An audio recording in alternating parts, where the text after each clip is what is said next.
The Mortgage Minute today being brought to you by our friends at Geneva Financial. When you're ready for that next home loan, Geneva's got the programs and the products. You just need to make the call. 800-306-1990. 800-306-1990. And every day at this time, OPMMI. They provide the most comprehensive, accurate, timely, and interactive analysis of pricing ever conducted in the mortgage industry, calculated from actual locked rates, with consumers across 35% of all mortgage transactions nationwide. What did rates lock at yesterday? Well, conventional 30-year fix, 6.673. That was down. Jumbo 30-year fix, 6.85. That was down. FHA 30-year fix, 6.369. That was up. VA 30-year fix, 6.122. That was down. USDA 30-year fix, 6.348. That was down. If you want our market thoughts, every weekday morning, as early as the data allows, you can just go to rsrlinks.com/market minute, rsrlinks.com/market minute. Let's take a look and see what the markets are doing today. The S&P 500 is now down 8.39. The 10-year Treasury is up 2 basis points. Mortgage-backed securities are flat, and we need to look at why. So we got a jobs report this morning. It's the job opening and labor turnover report called JOLTS. And it kind of gives us an idea, so to speak. It used to be a real good indicator that showed job openings rose from a downwardly revised 7.37 million. It was originally 7.44 to 7.74 million, stronger than the estimates of 7.5.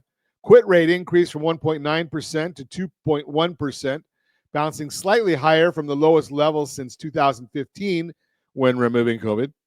While the quit rate increased, it's still at a low level and shows weakness in the labor market, as a lower quit rate means less people feel confident about getting a new job, less poaching from other companies.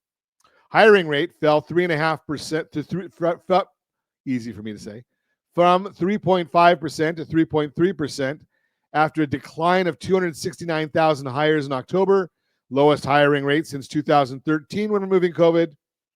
Leisure and hospitality increased by 129,000 after falling by a similar amount in the prior month.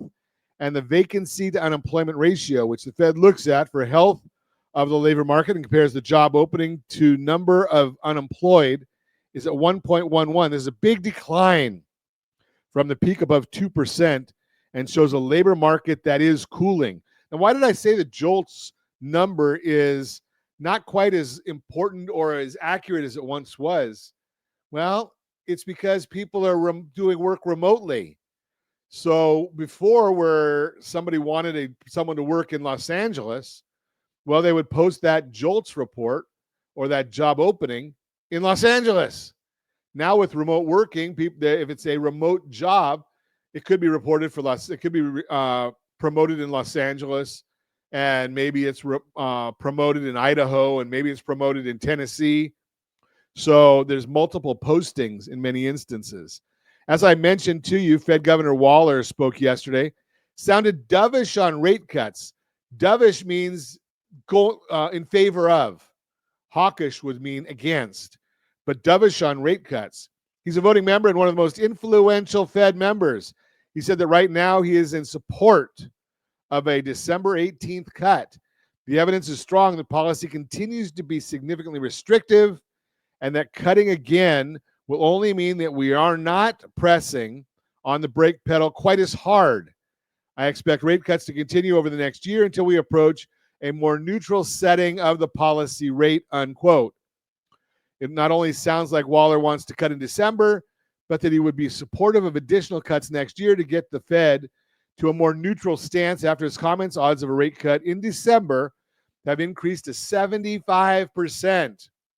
And we heard from Fed member, I don't know if he's a governor or Fed president, Goolsbee, that he says that the neutral rate is 2.9%. If Waller's right, we need to move toward to the Goolsbee number of 2.9. That would project out to mortgage rates in the fours, the high fours, not into the high fives. I'm not sure about that one.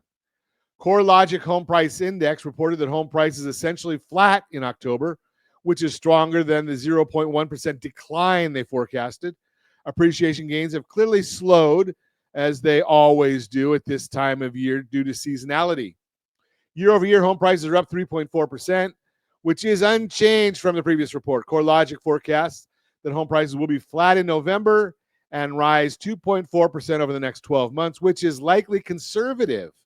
CoreLogic's appreciation data has been weaker than Case-Shiller's, which is considered the gold standard of tracking the changes of residential real estate values. Apartment List Rental Report reported their national rent report showing that new rents declined, went down.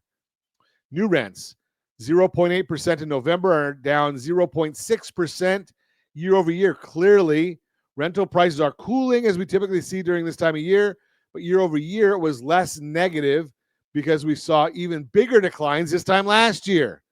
Eventually, the softness in new rents should filter its way into the inflation reports and cause shelter to decelerate.